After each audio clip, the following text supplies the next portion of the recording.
अस्सलाम वालेकुम दोस्तों, मैं हूं बिलाल मोइन। अच्छा जी, आज आरओपी ने एक वीडियो जारी की है जो कि आप देख रहे होंगे अपनी स्क्रीन पे इस वक्त। ये ओमान में, सल्तनत ऑफ ओमान में कार चोरी की वीडियो है कि आप देख रहे हैं कि किस तरह से बंदा कार चोरी कर रहा है। तो कभी भी अपना आरओपी के बहुत सारे बयानात आते रहते हैं कि अपना कोई कीमती सामान ना छोड़ें कार के अंदर, कार को स्टार्ट ना छोड़ें। तो ये एक उन्होंने अमली नमूना दिया और नॉर्मली इस तरह की वीडियोस वगैरह शाया नहीं की जाती, लेकिन अब लोगों को अवेयरनेस देना क्योंकि बहुत ज़्यादा ज़रूरी है। तो अब इस तरह की वीडियोस वगैरह भी शाया की जा रही है। तो आप भी कभी भी अपनी कोई भी कीमती सामान, कोई भी ऐसा मतलब आपका मटेरियल जो आप समझते हैं कि बहुत ज़्यादा इंपॉर्टेंट है, उसको गाड़ी के अंदर ना छोड़ें। बच्चों को भी गाड़ी के अंदर जो है वो स्टार्ट गाड़ी में नॉर्मली छोड़ के चले जाते हैं। बच्चे की एक डेथ भी हो गई थी, आपने देखा था, अबू धाबी की एक न्यूज़ आई थी पहले। और शारजा में एक रेस्क्यू कर लिया गया था क्योंकि चलती गाड़ी वो बंद भी हो जाती है, बंद होती है तो सफोकेशन हो जाती है और उसके बाद मामला ख़राब हो जाते हैं।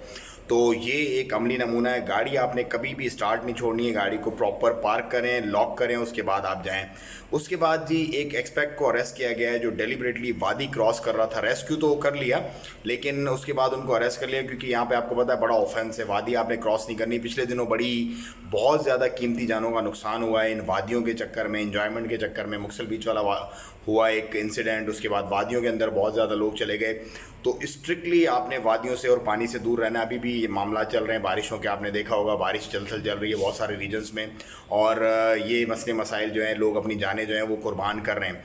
उसके बाद कोस्टल जो रोड है बातना वाला, उसका टेंडर भी फ्लोट कर दिया गया है। तो उसको भी मैक्सिमम जो सहूलियात के साथ बिल्ड किया जाएगा। आप आने वाले दिनों में देखेंगे कि जो बातना का जो कोस्टल रोड है वो एक अच्छी, मतलब उसको ऑफ कोर्स कंप्लीट होने में तो टाइम लगेगा, लेकिन उसका टेंडर फ्लोट हो गया तो इसका मतलब है बहुत जल्द आप देखेंगे वो रोड भी लोगों के लिए बन जाएगा। तो ये थी कुछ अपडेट्स आपके लिए। ज़्यादा से ज़्यादा लोगों को शेयर करें, अवेयर करें। मुझे दें इजाज़त, दुआओं में याद रखें अपना और अपनों का बहुत ख्याल रखिएगा। चैनल को सब्सक्राइब करें। अस्सलाम वालेकुम रहमतुल्लाह।